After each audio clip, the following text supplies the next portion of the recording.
To जी के classes. तो कल हम लोगों ने इसका पार्ट 1 किया था। उसमें मैंने आपको कहाँ तक पढ़ाया था? 73वां संविधान संशोधन, यहाँ तक पढ़ाया था। आपने वो क्लास नहीं देखी है, उसका लिंक मैं डिस्क्रिप्शन बॉक्स में दे दूँगी, आप ज़रूर देखिएगा, तो आपको अच्छे से समझ में आ जाएगा। आज उसका हम नेक्स्ट पार्ट करते हैं। आज मैं इसमें पूरा कंप्लीट करा दूंगी, तो पूरा वीडियो आप लास्ट तक देखिए। तो देखिए, सबसे पहले जो मैंने कल आपको बताया था कि जो 73वां संविधान संशोधन है, एक बार रिवीजन करा देती हूँ। उसमें क्या है, ये किससे संबंधित है? ये पंचायती राज से है, लोकल गवर्नेंस उससे संबंध है इसका। और 24 अप्रैल जो है 24 अप्रैल 1993 को लागू हुआ, इसीलिए 24 अप्रैल को जो है पंचायती राज दिवस मनाते हैं। और मैंने आपको बताया था कि इसके द्वारा जो है कौन सी अनुसूची जोड़ी गई? अनुसूची 11 संविधान में जोड़ा गया। और इसके अंदर कितने विषय हैं? 2 + 9, तो कितना हो गया? 11। तो इससे आप आसानी से याद रख सकते हैं। तो अनुसूची 11 में कुल कितने विषय हैं? 29 विषय हैं। अब उसके आगे का देखते हैं। तो देखिए, जो 74वां संविधान संशोधन है 1992, इसमें क्या है, ये किससे संबंध है? इसका संबंध है नगर पालिका से, ये नगर पालिका से संबंधित है, इसका संबंध है। और अनुसूची, इसके द्वारा जो है कौन सी अनुसूची जोड़ी गई? तो अनुसूची जो 12 है वो इसमें 74वां संविधान संशोधन के द्वारा जो है अनुसूची 12 जोड़ी गई। और विषय कितने हैं इसमें? तो विषय है इसमें 18। ये देखिए, इसमें जो विषय हैं वो 18 हैं। और पहले जो कितने विषय थे 73वां वाले में? उसमें मैंने आपको बताया कि उसमें 2 + 9, तो अगर आप दोनों में से एक याद रखेंगे तो ये तो आपको आसानी से याद हो सकता है। तो उसमें 11 थे और इसमें कितने हैं? 18 विषय हैं। तो ये सारी बातें याद रखिएगा। 74वां संविधान संशोधन, नगर पालिका से संबंध है इसका। अनुसूची 12 इसमें जोड़ी गई थी। और विषय कितने हैं? तो विषय हैं इसमें 18। ये था। अब देखिए दूसरा, ये जो भी मैं पढ़ा रही हूँ बहुत ज़्यादा इंपॉर्टेंट है, इसलिए आप इसको अच्छे से 1-2 बार देखिएगा ज़रूर, सो दैट आपको ये कभी भूले नहीं। अब देखिए, जो 86वां संविधान संशोधन है 2002, सबसे पहले तो इसका संबंध किससे है? इसका संबंध है एजुकेशन, शिक्षा से संबंध है, आपको पता ही है। और ये पता नहीं कितनी बार जो है यूपी टेट के एग्जाम में, सी टेट में पूछा ही गया है कि इसके द्वारा जो है 86वां संविधान संशोधन के द्वारा कौन सा अनुच्छेद जोड़ा गया और उसका संबंध किससे है। तो देखिए वो सारी चीज़ें। सबसे पहले 86वां संविधान संशोधन का संबंध किससे है? एजुकेशन, शिक्षा से है। और संविधान में जो है अनुच्छेद 21A को जोड़ा गया है। इसी के द्वारा जो है कौन सा अनुच्छेद? तो याद रखिएगा, 21A को जोड़ा गया, जिसका मतलब क्या है, जिसका संबंध क्या है? तो वो है निःशुल्क और अनिवार्य शिक्षा। निःशुल्क और अनिवार्य शिक्षा कितने वर्ष तक? 6 से 14 वर्ष तक। तो ये इसका है 21A में, आप ये भी याद रखिएगा। और इसी के द्वारा जो है 11 जो फंडामेंटल ड्यूटीज़ हैं, जो मौलिक कर्तव्य हैं, मौलिक कर्तव्य जो है इसी के द्वारा जोड़ा गया है। जैसा कि आपको पता है कि मूल संविधान में जो है, मैंने पहले भी बताया है कि एक भी मौलिक कर्तव्य नहीं थे। जो 10 मौलिक कर्तव्य हैं वो किसके द्वारा जोड़े गए हैं? तो वो हैं 42वां संविधान संशोधन। जो 42वां जो संविधान संशोधन है 1976, उसी के द्वारा जो है 10 मौलिक कर्तव्य जोड़े गए। भाग कौन सा है? तो भाग है 4A। और अनुच्छेद कौन सा है? तो अनुच्छेद है 51A। तो ये भी आपको याद रखना है। ये पहले कल वाली क्लास में मैंने बताया हुआ है कि मूल संविधान में एक भी मौलिक कर्तव्य नहीं थे, 10 मौलिक कर्तव्य जोड़े गए हैं 42वां संविधान संशोधन 1976 के द्वारा। भाग 4 है, अनुच्छेद 51A में 10 मौलिक कर्तव्य जो हैं जोड़े गए। तो 10 वहाँ पर हो गए और एक जो है यहाँ पर जोड़ा गया। तो टोटल वर्तमान में कितने हो गए? वर्तमान में हो गए 11 फंडामेंटल ड्यूटीज़। तो ये आपको याद रखना है। तो 11 वाला है 11वां जो है वो कौन से संविधान संशोधन के द्वारा फंडामेंटल ड्यूटीज़ जोड़ा गया है? तो वो है 86वां संविधान संशोधन 2002। तो ये सारी बातें आप इसमें याद रखिएगा। अब चलिए, हमारा दूसरा है 89 जो कॉन्स्टिट्यूशन अमेंडमेंट है 2003, और ये बहुत ज़्यादा इंपॉर्टेंट है। देखिए, इसके द्वारा जो है जो 89 कॉन्स्टिट्यूशनल अमेंडमेंट है, इसके द्वारा अनुच्छेद जो है 338 ये जोड़ा गया। इसका मतलब क्या है? इसका मतलब है राष्ट्रीय अनुसूचित आयोग। इसका मतलब है राष्ट्रीय अनुसूचित आयोग, जिसे मैं यहाँ पर हिंदी में भी लिख के बता रही हूँ। राष्ट्रीय अनुसूचित आयोग, जिसे इंग्लिश में क्या बोलते हैं? National commission for schedule caste.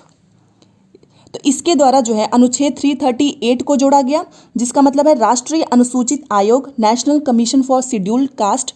और इसी से जो है, इसी से अलग होकर 89 जो कॉन्स्टिट्यूशनल अमेंडमेंट 2003 के द्वारा एक नया अनुच्छेद आता है, अनुच्छेद 338। इसका जो है गठन होता है। और इसका क्या मतलब है, इसका संबंध किससे है, तो इसका है राष्ट्रीय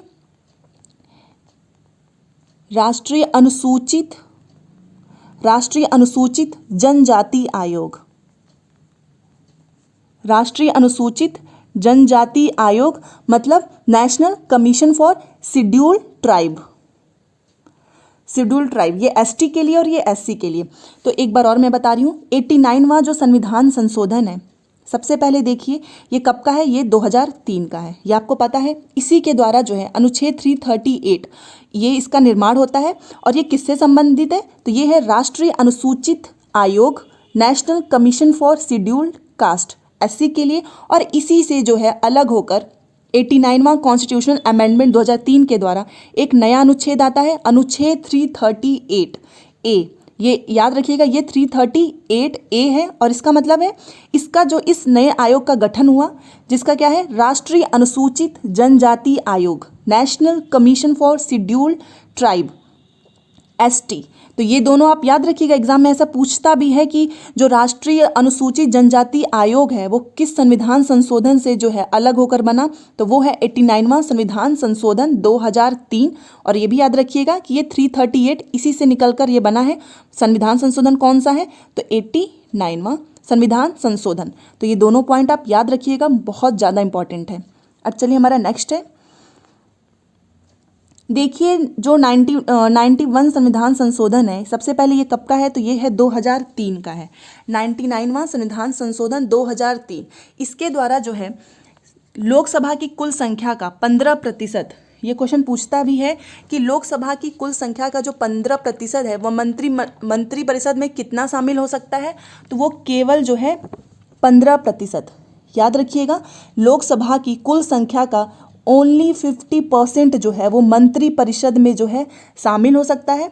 बट इसके साथ एक और चीज़ याद रखिएगा, दिल्ली का कितना, दिल्ली का जो है केवल 10%, दिल्ली का जो है केवल 10% ही शामिल हो सकता है। तो ये किस संविधान संशोधन के द्वारा, 91 संविधान संशोधन 2003 के द्वारा लोकसभा की मंत्री परिषद का केवल जो कितना होगा 15% ही शामिल हो सकता है, और दिल्ली का कितना 10%। तो ये भी आप याद रखिएगा। आज मैं सारा कंप्लीट करा दूंगी, तो ये इसलिए क्लास आज की बहुत ज़्यादा इंपॉर्टेंट है, आप अच्छे से ध्यान से देखिएगा। अब ये देखिए 92 जो कॉन्स्टिट्यूशनल अमेंडमेंट है, 92वां संविधान संशोधन, ये कब का है, 2003 का है। इसके द्वारा जो है 4 भाषाएं जोड़ी गई हैं। तो यहीं पर जो है टोटल हमारी भाषा कितनी हो जाती है, 22। वर्तमान में कितनी है, 22 ही हैं। और आपको पता है कि मूल संविधान में जो है कितनी भाषाएं थी, 14 थी। 14 के बाद जो 15वीं भाषा है, ये कल मैंने आपको पढ़ाया था, 15वीं भाषा जो है कौन से संविधान संशोधन के द्वारा जोड़ी गई, 21वां। और ये कौन सी भाषा है, सिंधी है। तो यहाँ पे 15 हो गया। देन जो है 16, 17 और 18, ये जो है 16, 17, 18 ये जो भाषा है ये किस संविधान संशोधन के द्वारा जोड़ी गई, तो ये 71वां संविधान संशोधन के द्वारा। और कौन सी, नमक, मैंने आपको बताया था ट्रिक, नेपाली, मणिपुरी एंड कोंकणी। तो यहाँ पर हो गई 16, 17, 18, कौन सा संविधान संशोधन, 71। तो यहाँ पर 18 हो गए। और इसके बाद से इसमें यहाँ पर जो 92 वाला है, इसमें 4 भाषाएं जोड़ी गई, तो कितनी हो गई टोटल, 22। तो वर्तमान में कितनी भाषाएं हैं, 22 हैं।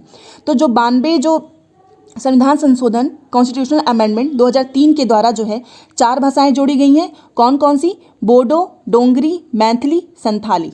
कौन कौन सी, बोडो, डोंगरी, मैथिली, संथाली। तो आप याद रखिएगा कि जो 15वीं भाषा है वो 21वां संविधान संशोधन के द्वारा जोड़ी गई है, सिंधी भाषा। देन जो है 71 के द्वारा नमक, नेपाली, मणिपुरी, कोंकणी, 16, 17, 18, 19, 20, 21, 22। तो यहाँ पर टोटल भाषाएं कंप्लीट हो गई हैं हमारी, कितनी, 22। वर्तमान में कितनी भाषाएं हैं, 22 हैं। तो ये आप याद रखिएगा। चलिए हमारा नेक्स्ट 97 संविधान संशोधन कब का है, ये 2011 का है। इसमें आपको इतना ही याद रखना है कि इसका संबंध किससे है, इसके द्वारा जो है सहकारी समिति का जो है गठन हुआ। सहकारी समिति का जो है किस संविधान संशोधन के द्वारा गठन हुआ, तो वो है 97 कॉन्स्टिट्यूशनल अमेंडमेंट, संविधान संशोधन 2011। इसमें आप इतना याद रखिएगा। अब चलिए हमारा नेक्स्ट 99 जो कॉन्स्टिट्यूशनल अमेंडमेंट है, 99 कॉन्स्टिट्यूशनल अमेंडमेंट, ये कब का है, ये है 2015 का है। सबसे पहले मैं आपको इसको अच्छे से एक्सप्लेन भी कर रही हूँ, जिसे ना समझ में आए उसके लिए। देखिए, जो सुप्रीम कोर्ट है, सर्वोच्च न्यायालय के द्वारा एक जो है मात्र ये ऐसा संविधान संशोधन है, ये एक ही ऐसा संविधान संशोधन है जिसे सुप्रीम कोर्ट ने जो है असंवैधानिक जो है इसको करार दिया। मतलब ये एक ऐसा संविधान संशोधन है जिसे सुप्रीम कोर्ट ने क्या किया, रिजेक्ट कर दिया। इसे एक्सेप्ट नहीं किया, इसको क्या किया, रिजेक्ट कर दिया। तो ये एक ही ऐसा संविधान संशोधन है, इसीलिए मैं ये आपको बता रही हूँ, सर्वोच्च न्यायालय के द्वारा एकमात्र ऐसा संविधान संशोधन जिसे जो है असंवैधानिक करार दिया गया। इस कॉन्स्टिट्यूशनल अमेंडमेंट को रिजेक्ट कर दिया किसने, सुप्रीम कोर्ट ने। क्यों? क्योंकि देखिए, जो सुप्रीम कोर्ट में जो सिलेक्शन होता है वो क्या होता है, वो होता है कॉलेजियम पद्धति। सुप्रीम कोर्ट में जो सिलेक्शन होता है वो होता है कॉलेजियम पद्धति। उस पद्धति को चेंज करके एक नई पद्धति लाने के लिए कहा गया था। उसका क्या नाम था, NJAC, national judicial appointment commission. कौन सा है, नेशनल जुडिशियल अपॉइंटमेंट कमीशन। इसे लाने के लिए कहा गया, जिसका नाम है NJAC। तो इसको क्या किया, सुप्रीम कोर्ट ने रिजेक्ट कर दिया। तो ये आप इसीलिए इसको सुप्रीम कोर्ट ने रिजेक्ट कर दिया है। देखिए, 99वां संविधान संशोधन 2015 का है। कौन सा है, नेशनल जुडिशियल अपॉइंटमेंट कमीशन, जिसे सुप्रीम कोर्ट ने क्या किया, रिजेक्ट कर दिया है। तो आपको याद रखना है कि सुप्रीम कोर्ट में जो सिलेक्शन होता है वो होता है कॉलेजियम पद्धति। उसी पद्धति को चेंज करके एक नई पद्धति लाने के लिए कहा गया था। उसका नाम है NJAC, national judicial appointment commission, जिसे सुप्रीम कोर्ट ने क्या किया, रिजेक्ट कर दिया। तो ये मात्र एक ऐसा संविधान संशोधन है जिसे असंवैधानिक करार दिया गया सुप्रीम कोर्ट के द्वारा। तो आप इसमें ये याद रखिएगा। चलिए अब हमारा नेक्स्ट 100वां संविधान संशोधन 2015। और ये क्वेश्चन जो है RS के एग्जाम में पूछा हुआ था। ऐसे पूछा था कि कौन सा संविधान संशोधन है जिससे जो है 3 बीघा कॉरिडोर, यही सीधे पूछा था, 3 बीघा कॉरिडोर का संबंध कौन से संविधान संशोधन से है, तो वो है 100वां संविधान संशोधन 2015। देखिए, अगर भारत की कोई भी ज़मीन किसी दूसरे देश को देनी होगी तो उसमें क्या करना पड़ेगा, संशोधन करना पड़ेगा, संविधान संशोधन, जिसके द्वारा इसे किया गया। ये कब का है, 2015 का है। और ये किसके बीच में था, तो भारत और बांग्लादेश। भारत ने जो है भारत और बांग्लादेश के जो मध्य भूमि का जो है हस्तांतरण हुआ, लैंड का। भारत ने बांग्लादेश को कितना दिया, 3 बीघा कॉरिडोर। तो ये आप याद रखिएगा, 3 बीघा कॉरिडोर जो है भारत ने बांग्लादेश को दिया। कौन सा संविधान संशोधन है, 100वां संविधान संशोधन 2015। तो इसमें आप इतना याद रखिएगा। चलिए हमारा नेक्स्ट है 101वां संविधान संशोधन 2016, मोस्ट इंपॉर्टेंट। ये आप हमेशा याद रखिएगा कि जो 101वां संविधान संशोधन है 2016, उसका संबंध किससे है, GST से है। GST का मतलब आपको पता ही है, गुड्स एंड सर्विस टैक्स। इसका मतलब है गुड्स एंड सर्विस टैक्स। और ये लागू कब हुआ, तो ये लागू हुआ था, ये भी डेट भी याद रखिएगा, डेट पूछता है 1 जुलाई 2017। 1 जुलाई 2017 को जो है ये लागू हुआ है। और GST जो है ये इनडायरेक्ट टैक्स है, ये भी आप याद रखिएगा। ये क्या है, इनडायरेक्ट टैक्स है, और ये जिसको हिंदी में बोलते हैं अप्रत्यक्ष।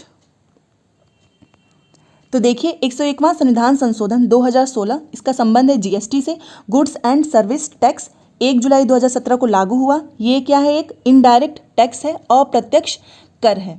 अब देखिए, जो GST है, GST का अध्यक्ष कौन होता है, जैसा कि आपको पता है कि RBI का जो हेड कौन होता है, वो गवर्नर होता है। तो GST का जो अध्यक्ष है वो कौन होता है, वो है वित्त मंत्री, जिसे बोलते हैं फिनेंस मिनिस्टर। तो GST का जो अध्यक्ष है वो वित्त मंत्री होता है। एंड GST जो काउंसिल है, ये भी याद रखिएगा, GST काउंसिल का जो गठन है वो किस अनुच्छेद से हुआ है, ये अनुच्छेद याद रखिएगा, अनुच्छेद 279A। इसमें जो भी मैं पॉइंट बता रही हूँ बहुत ज़्यादा इंपॉर्टेंट है, इसलिए आप सारे याद रखिएगा। तो जीएसटी जो काउंसिल है उसका गठन किस अनुच्छेद से हुआ? 279A। और समिति कौन सी है? ये समिति याद रखिएगा, विजय केलकर समिति, विजय केलकर समिति। और इसको लागू करने वाला, जीएसटी को लागू करने वाला सबसे पहला राज्य कौन सा है? तो वो है असम। ये भी आप याद रखिएगा। तो मैंने देखिए क्या क्या इसमें बताया है। सबसे पहले 101वां संविधान संशोधन GST goods and service tax लागू हुआ था 1 जुलाई 2017 को। जीएसटी जो है एक क्या है? इनडायरेक्ट टैक्स है, अप्रत्यक्ष कर है। जीएसटी काउंसिल का जो गठन हुआ वो अनुच्छेद 279A के द्वारा हुआ। इसका अध्यक्ष कौन होता है? वित्त मंत्री। और कौन सी समिति की सिफारिश पर हुई? विजय केलकर समिति। और जीएसटी को लागू करने वाला सबसे पहला राज्य कौन सा है? तो वो है असम। तो ये सारे पॉइंट्स जो भी मैंने इसमें बताया है ये बहुत ज़्यादा इंपॉर्टेंट है, आप सारी याद कर लीजिएगा। तो ये था इससे रिलेटेड सारी चीज़ें। अब चलिए हमारा नेक्स्ट है 102वां संविधान संशोधन 2018। देखिए सबसे पहले मैं आपको इसको बताने से पहले मैं आपको ये बताना चाहूँगी कि देखिए अभी हम लोगों ने पढ़ा जो 89वां संविधान संशोधन, उसके अंदर हम लोगों ने देखा कि कौन सा अनुच्छेद 338। इसका संबंध मैंने आपको बताया ही था, राष्ट्रीय अनुसूचित जाति आयोग मतलब शेड्यूल्ड कास्ट। फिर इसी से अलग होकर कौन सा बनता है? इसी से अलग होकर 338A। और इसका संबंध किससे है? Scheduled tribe. ये मैंने आपको बताया। और कौन सा संविधान संशोधन? 89। इसी से अलग होकर 338 जो ए है वो बनता है शेड्यूल्ड ट्राइब। अब इसी से जो है यहाँ पर देखिए 338A से ही निकलकर कौन सा संविधान संशोधन हुआ? इसमें जो है 338 से ही निकलकर क्या बनता है? 338B ये बनता है। और कौन सा संविधान संशोधन है? तो ये है संविधान संशोधन 102। 102वां संविधान संशोधन होता है। और जो 338A है इसी से निकलकर कौन सा बनता है? 338B। बट संविधान संशोधन कौन सा है? 102वां संविधान संशोधन। और इसका संबंध किससे है? ओबीसी से है 102वां संविधान संशोधन का, राष्ट्रीय पिछड़ा वर्ग आयोग। तो ये क्वेश्चन इसलिए भी इम्पॉर्टेंट है कि मान लीजिए स्टेटमेंट वाला क्वेश्चन पूछ सकता है कि स्टेटमेंट में अगर ये दिया कि जो राष्ट्रीय पिछड़ा आयोग है उसका जो है संशोधन क्या 338A के द्वारा हुआ है, तो फिर ये गलत हो जाएगा। क्यों? क्योंकि ये 338 जो B है इसका जो है ये राष्ट्रीय पिछड़ा आयोग ओबीसी से संबंधित है। और ये कौन से संविधान संशोधन के द्वारा हुआ है? 102वां। तो आपको यहाँ पे कंफ्यूज करने के लिए भी वो ऐसा पूछ सकता है, क्योंकि जैसा कि हमें पता है कि 89 कॉन्स्टिट्यूशन अमेंडमेंट के द्वारा अनुच्छेद 338 का निर्माण हुआ जिसका संबंध है शेड्यूल्ड कास्ट। देन इसी से अलग होकर 338A बनता है जिसका संबंध है शेड्यूल्ड जो है ट्राइब। देन जो है 102वां संविधान संशोधन होता है, उसके बाद जो है 338 इसी से निकलकर 338B बनता है जिसका संबंध है ओबीसी राष्ट्रीय पिछड़ा आयोग। बट संशोधन कौन सा है? संविधान संशोधन है 102वां संविधान संशोधन। तो इसीलिए आपको ये सारे पॉइंट्स आपके माइंड में क्लियर होनी चाहिए कि संविधान संशोधन कौन सा है? 102वां ओबीसी के लिए, और इन दोनों के लिए कौन सा है? 89 कॉन्स्टिट्यूशनल अमेंडमेंट। तो अब देखिए जो 102वां संविधान संशोधन 2018 का है इसका जो है संबंध किससे है? राष्ट्रीय पिछड़ा वर्ग आयोग ओबीसी। आप याद रखिएगा, राष्ट्रीय पिछड़ा वर्ग आयोग ओबीसी। तो ये था। अब ये देखिए नेक्स्ट जो 103वां संविधान संशोधन है 2019, ये कब का है? सबसे पहले ये देखिए ये है 2019। और इसी के द्वारा जो है सबसे पहले मैं आपको ये बताना चाहूँगी कि स्वतंत्र भारत में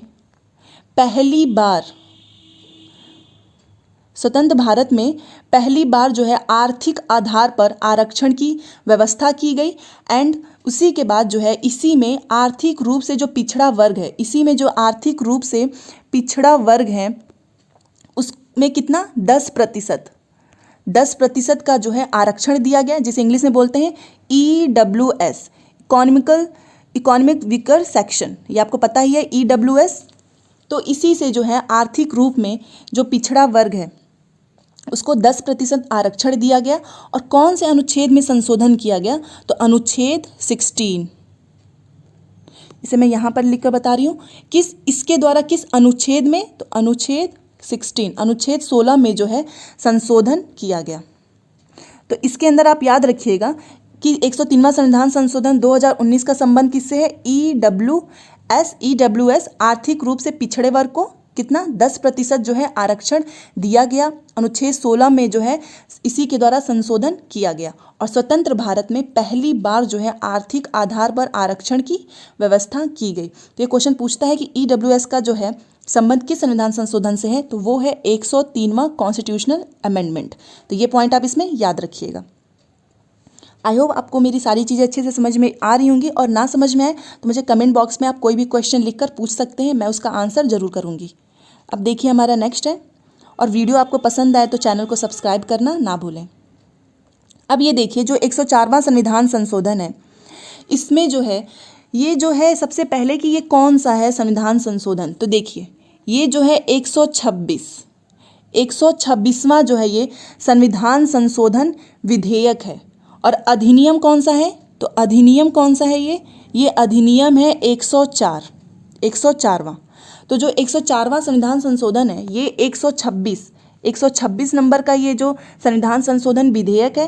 एंड अधिनियम कौन सा है? तो अधिनियम है ये 104वां। आपको ये अधिनियम और ये जो विधेयक ये समझ में नहीं आ रहा होगा, तो इससे पहले मैं आपको क्लियर करती हूँ। देखिए सबसे पहले कोई भी बिल, जिसे बिल को क्या बोलते हैं? विधेयक। कोई भी जब भी कोई बिल आता है, सबसे पहले मान लीजिए ये बिल आया, उसके बाद से जब ये बिल पास हो जाता है, जब ये बिल जो है पास हो जाएगा, देन क्या होगा? तब जाके ये अधिनियम बनेगा। तब जाके ये क्या बनेगा? अधिनियम। तो कोई भी बिल, जिसे विधेयक बोलते हैं, बिल आता है और जब ये बिल पास हो जाता है तब ये क्या बनता है? अधिनियम। और ये पास कहाँ पर होता है? आपको पता ही है, संसद। और संसद में कौन कौन से हैं? लोकसभा, राज्यसभा और राष्ट्रपति। जब ये तीनों जो हैं बिल पास हो जाते हैं, तीनों जगह से, लोकसभा से, राज्यसभा एंड राष्ट्रपति, लास्ट में इस पर साइन कर देते हैं। तो जब ये बिल आता है और ये बिल पास हो जाता है कहाँ पर? संसद में, राज्यसभा, लोकसभा एंड राष्ट्रपति, तब ये क्या बन जाता है? अधिनियम। तब जाके जब ये पास हो जाता है, पास होने के बाद ये बनता है अधिनियम। तो बिल कितने नंबर का हो गया? मान लीजिए ये बिल आया है, तो ये बिल कितने नंबर का है? तो ये बिल है 126 नंबर का है। और जब ये पास हो गया, पास होने के बाद से जब ये अधिनियम बन गया, तब जाके ये कौन सा संविधान संशोधन है? 104वां संविधान संशोधन, मतलब 104वां अधिनियम। तो आई होप आपका ये कन्फ्यूजन क्लियर हो गया होगा कि जब ये बिल आया तो कितने नंबर का था? 126 नंबर का। और जब ये पास हो गया, पास होने के बाद अधिनियम बना, तो कौन सा अधिनियम है? 104वां अधिनियम। तो ये इसका मतलब है। तो देखिए, तो समझ में आ गया होगा अब आपको अधिनियम कितना है? 104वां, और संविधान संशोधन विधेयक है 126। तो देखिए ये है 104वां संविधान संशोधन, ये SC and ST, scheduled caste and scheduled tribe की सीट का आरक्षण है, जो लोकसभा और कहाँ पर है? राज्यसभा में है। उसे क्या किया कि 10 साल के लिए, आपको पता ही है 10 साल के लिए, करंट का भी क्वेश्चन है कि 10 साल के लिए एक्सटेंड कर दिया गया है। और दूसरा जो एंग्लो इंडियन का जो कोटा था, ये यहाँ पर लिख रही हूँ मैं आपको, एंग्लो इंडियन, इनका जो कोटा था उसे क्या कर दिया गया है? समाप्त कर दिया गया है। तो पहले, मतलब समाप्त करने से पहले जो है एंग्लो इंडियन जो ये लोकसभा में कितने थे? तो लोकसभा में 2 थे। और एंग्लो इंडियन जो है वो विधानसभा में कितने थे? तो विधानसभा में कितने थे? ये 1 थे। इसमें कंफ्यूज मत होइएगा, ये पहले वाला है, तो ये भी आपको याद रखना है कि एंग्लो इंडियन जो है अभी वर्तमान में तो ये समाप्त हो चुका है, बट पहले लोकसभा में कितने था? 2 था, और विधानसभा में कितना है? 1 है। और इन दोनों को किसके द्वारा समाप्त किया गया है? इसी 104वां संविधान संशोधन, इसके द्वारा जो है एंग्लो इंडियन की जो कोटा है उसे क्या कर दिया गया? समाप्त कर दिया गया है। तो याद रखिएगा, वर्तमान में एंग्लो इंडियन की एक भी जो है सीट नहीं है, एक भी कोटा नहीं है। तो 104वां संविधान संशोधन, इसके द्वारा क्या किया गया? SC और ST की जो सीट का आरक्षण है उसको 10 साल के लिए क्या कर दिया गया है? एक्सटेंड कर दिया गया है। एंड दूसरा एंग्लो इंडियन का जो कोटा था उसे समाप्त कर दिया गया है। तो ये थे इससे रिलेटेड इंपॉर्टेंट। एंड ये जो है करंट का भी क्वेश्चन है कि अभी जो हाल ही में इसे 10 साल के लिए क्या किया गया है? एक्सटेंड कर दिया गया है। तो ये सारे पॉइंट आप याद रखिएगा। अब देखिए हमारा नेक्स्ट है 105वां संविधान संशोधन, और ये बहुत ज़्यादा इंपॉर्टेंट है क्योंकि ये लेटेस्ट संविधान संशोधन है, नवीनतम, इसीलिए आपको याद रखना है। 105वां संविधान संशोधन कब का है? 2021 का। और ये जो है नवीनतम लेटेस्ट कॉन्स्टिट्यूशनल अमेंडमेंट है, नवीनतम संविधान संशोधन। और इसका संबंध किससे है?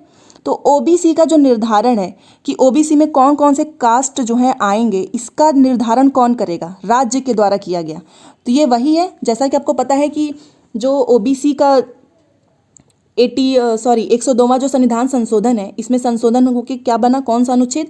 अनुच्छेद 338B, ये आपको पता ही है। इसका संबंध किससे है? ओबीसी। तो अब क्या किया गया? इसी में समझ ले कि सुधार किया गया है। 105वां संविधान संशोधन 2021, ये नवीनतम है। इसके द्वारा किया गया कि ओबीसी का जो निर्धारण है कि ओबीसी में कौन कौन से कास्ट आएंगे, उसका निर्धारण कौन करेगा? तो राज्य के द्वारा किया गया। तो ये है इसका मतलब। अब इसे मैं एक्सप्लेन करके बता रही हूँ। देखिए, सबसे पहले ये जो 105वां संविधान संशोधन है, ये विधेयक कितने नंबर का है? मतलब जब ये बिल आया होगा तो ये बिल कितने नंबर का है? विधेयक ये है 127वां। और मैंने आपको बताया कि जब भी कोई बिल जो है आता है, जब वो पास होता है, और कहाँ पर पास होता है? संसद में, पार्लियामेंट में। देन जब वो पास हो जाता है तो वो क्या बनता है? अधिनियम। तो ये अधिनियम कितने नंबर का है? तो अधिनियम है 105वां। आपको ये क्लियर हो गया होगा अब कि बिल और अधिनियम में कोई भी कंफ्यूजन हो तो दोबारा से आप मुझसे पूछ सकते हैं। तो ये देखिए, विधेयक कितने नंबर का हो गया? 127। और जब ये संसद में पास हो गया तो ये कितने नंबर का अधिनियम बन गया? 105वां। और ये नवीनतम है, तो इसलिए इसकी डेट भी याद रखिएगा कि ये संसद में कब पास हुआ था? लोकसभा में, राज्यसभा में एंड राष्ट्रपति में। राष्ट्रपति के द्वारा। तो देखिए, जब पार्लियामेंट में, लोकसभा में ये कौन सी डेट को पास हुआ? तो 10 अगस्त को। और राज्यसभा में कौन सी डेट को? राज्यसभा में 11 अगस्त को। और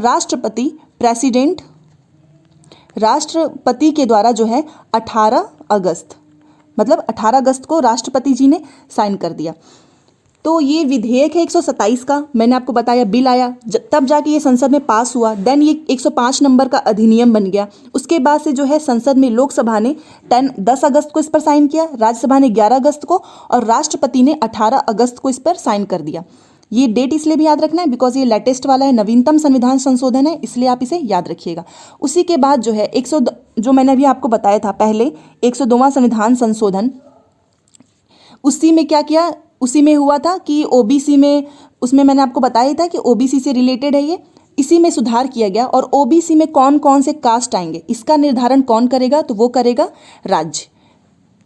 वो किसके द्वारा किया जाएगा? राज्य के द्वारा किया जाएगा। तो यही है इसके अंदर। और ये विधेयक जो है, ये भी मैं आपको बता रही हूँ कि ये जो ओबीसी में कौन कौन से कास्ट आएंगे, इसका निर्धारण कौन करेगा। तो ये जो विधेयक है वो किस मंत्री के द्वारा रखा गया था? कौन से मंत्री? तो आपको पता ही है कौन से मंत्री के द्वारा रखा जाएगा। तो वो सामाजिक न्याय और अधिकारिता मंत्रालय। सामाजिक न्याय और अधिकारिता मंत्रालय। और अभी वर्तमान में ये कौन है? तो वो है वीरेंद्र कुमार। इन्हीं के द्वारा जो है ये रखा गया। तो ये भी आपको याद रखना है, किस मंत्री के द्वारा रखा गया था? तो वीरेंद्र कुमार, जो कि हमारे सामाजिक न्याय और अधिकारिता मंत्रालय हैं। तो आप याद रखिएगा, नोट करके आप लिख सकते हैं। मैं आपको जो बोल रही हूँ कि 102वां जो संविधान संशोधन है, 102वां संविधान संशोधन, उसी अधिनियम में, 102वां कॉन्स्टिट्यूशनल अमेंडमेंट, उस अधिनियम में सुधार किया गया। सुधार करके ये जो बनाया गया है कि इसमें जो है ओबीसी का निर्धारण, कौन कौन से कास्ट आएंगे, वो राज्य के द्वारा किया जाएगा। तो ये थे इससे इंपॉर्टेंट पॉइंट, वो बस याद रखिएगा। 102वां संविधान संशोधन, उसमें सुधार करके ये बनाया गया। तो देखिए, इसमें मैंने आपको जो बताया, एक बार बता रही हूँ कि 105वां संविधान संशोधन, ये हमारा नवीनतम संविधान संशोधन है। ये विधेयक कितने नंबर का है? 127। और अधिनियम कितने नंबर का है? 105वां अधिनियम। जब ये बिल आया तो ये बिल आया 127 नंबर का। उसके बाद से ये संसद में जो है, संसद में ये पास हुआ। देन ये अधिनियम बना। आपको पता है पास होने के बाद ही अधिनियम बनता है, तो अधिनियम बन गया 105वां अधिनियम। उसके बाद से संसद में, लोकसभा में ये 10 अगस्त को, राज्यसभा में ये 11 अगस्त को, एंड राष्ट्रपति के द्वारा 18 अगस्त को इस पर साइन किया गया। उसके बाद से ये इसी में 102वां संविधान संशोधन हुआ था, जिसमें मैंने आपको बताया था कि ओबीसी से रिलेटेड है। तो इसी में सुधार करके ये किया गया कि ओबीसी में कौन कौन से कास्ट आएंगे, इसका निर्धारण कौन करेगा? राज्य करेंगे। और ये विधेयक किस मंत्री के द्वारा रखा गया? वीरेंद्र कुमार, जो कि हमारे सामाजिक न्याय और अधिकारिता मंत्रालय के मंत्री कौन है? वीरेंद्र कुमार। तो यही सारी बातें थी जो भी इसमें बन सकता था, और ये नवीनतम है, इसलिए मैंने आपको सारी चीज़ें यहाँ पर अच्छे से डिटेल में बता दी है। अगर इसके बाद भी कोई भी कन्फ्यूज़न, कोई भी डाउट हो तो कमेंट बॉक्स में लिख दीजिएगा, मैं उसका रिप्लाई ज़रूर करूँगी। तो ये थी आज की क्लास। कल फिर मिलेंगे नए क्लास के साथ। वीडियो पसंद आए, आपको सच में लगे कि हाँ मैंने अच्छे से पढ़ाया है, ये क्लास जो है आपको बहुत ज़्यादा हेल्प भी करेंगे, तो वीडियो को लाइक और शेयर ज़रूर कीजिएगा। कल मिलते हैं, तब तक के लिए सीखते रहिए, सिखाते रहिए। GK classes always with you. Thanks for watching.